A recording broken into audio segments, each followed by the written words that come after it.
కేతన్ హత్య కేసులో రోజుకో ట్విస్ట్ వెలుగు చూస్తోంది. నిందితులు సియా, చేతన్ డిలీటెడ్ మొబైల్ డేటాను పోలీసులు రికవరీ చేశారు. ఆ డేటా ద్వారా పలు ఆసక్తికర విషయాలు వెలుగులోకి వచ్చాయి. కేతన్ హత్యతో తెరపైకి కొత్త డిమాండ్ ఊపందుకుంది.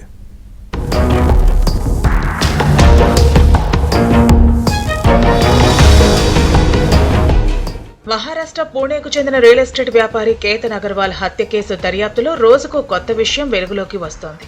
సియా గోయల్ హత్యకు దాదాపు నెల రోజుల ముందే తన స్నేహితురాలికి ఈ పెళ్లి జరగదు అంటూ స్నాప్చాట్ లో మెసేజ్ చేసినట్లు పోలీసులు గుర్తించారు.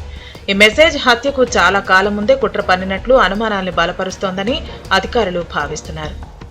మే నెలలో సియా గోయల్ తన స్నేహితురాలికి స్నాప్చాట్ లో ఒక సందేశం పంపింది. నవంబర్లో ఉదయ్పూర్లో జరగాల్సిన వివాహానికి అతిథుల టికెట్లు బుక్ చేయడానికి ఆధార్ కార్డు కాపీ పంపాలని కోరుతూ ఒక మెసేజ్ చేసింది. పెళ్లికి టికెట్లు బుక్ చేయడం కోసం నీ ఆధార్ కార్డు ముందు వెనక ఫోటోలు పంపు, ఈ పెళ్లి ఎలాగూ జరగదు అయినా పంపు అని సియా మెసేజ్ చేసినట్లు పోలీసులు గుర్తించారు. అప్పటికే కేతన్ కుటుంబం, బంధువులు, స్నేహితుల ప్రయాణ ఏర్పాట్ల కోసం అతిథుల పేర్లు, ఆధార్ వివరాలు సేకరిస్తున్నట్లు అధికారులు తెలిపారు. సియా తరపున బంధువుల వివరాలు కూడా అడిగినట్లు చెప్పారు.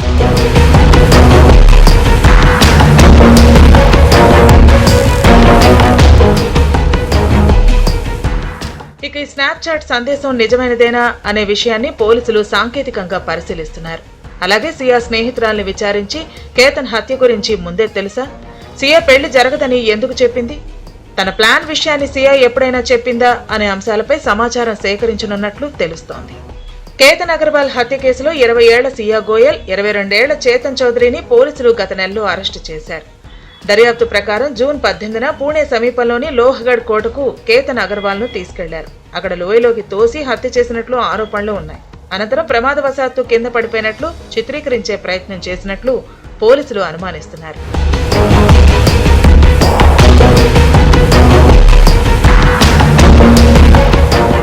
సియాకు ఈ పెళ్లి చేసుకోవటం ఇష్టం లేకపోయినా కుటుంబ సభ్యుల ఒత్తిడి వల్లే వివాహానికి అంగీకరించినట్లు తెలుస్తోంది. ఈ క్రమంలోనే హత్యకు ప్లాన్ చేసినట్లు పోలీసులు భావిస్తున్నారు. కేసు పురోగతిలో భాగంగా సియా గోయల్, చేతన్ చౌదరి ఫోన్ సంభాషణలు, చాట్ సహా ఇతర కీలక డేటాను సేకరిస్తున్నారు. ప్రస్తుతం వీరిద్దరూ పోలీసుల కస్టడీలోనే ఉన్నారు. పూణేలోని లుల్లానగర్ ప్రాంతానికి సియా గోయల్ ను తీసుకెళ్లి అక్కడ హత్య ప్రణాళికకు సంబంధించిన రిహార్సల్ జరిగినట్లు భావిస్తున్న ప్రదేశాన్ని పోలీసులు ఇప్పటికే పరిశీలించారు. హత్య జరిగిన రోజు సియా గోయల్ వేసుకున్న దుస్తుల్ని వారి ఇంటి నుంచి స్వాధీనం చేసుకున్నారు. మరోవైపు చేతన్ చౌదరిని లోహ్గఢ్ కోటకు తీసుకువెళ్లి కేతన్ బరువుతో సమానమైన డమ్మీ సహాయంతో ఘటనను రీక్రియేట్ చేశారు. నేరం ఎలా జరిగిందో అధికారులు పరిశీలించారు. కేతన్ అగర్వాల్ హత్య కేసు పార్లమెంటు వేదికగా కొత్త చర్చకు దారితీసింది. పురుషులపై జరుగుతున్న దాడులను విస్మరించలేవని స్పష్టం చేస్తూ దేశంలో జాతీయ పురుషుల కమిషన్ ఏర్పాటు చేయాలనే డిమాండ్ మళ్లీ తెరపైకి వచ్చింది. చట్టం దృష్టిలో లింగభేదం లేకుండా ప్రతి ఒక్కరికి సమాన న్యాయం జరగాలని ఎంపీ అశోక్ కుమార్ మిఠల్ స్పష్టం చేశారు. I move for leave to introduce the bill, the National Commission for Men Bill 2025. The question is that leave be granted to introduce the bill. Those in favor will please say aye. Those against will please say no. I think the ayes have it, the ayes have it, the ayes have it. Dr. Ashok Kumar Mittal.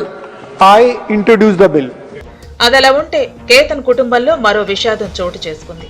మనవడి మరణం తర్వాత తీవ్ర మనస్తాపానికి గురై అనారోగ్యం పాలైన కేతన్ తాత దేవిచంద్ అగర్వాల్ శనివారం రాత్రి గుండెపోటుతో కన్నుమూశారు.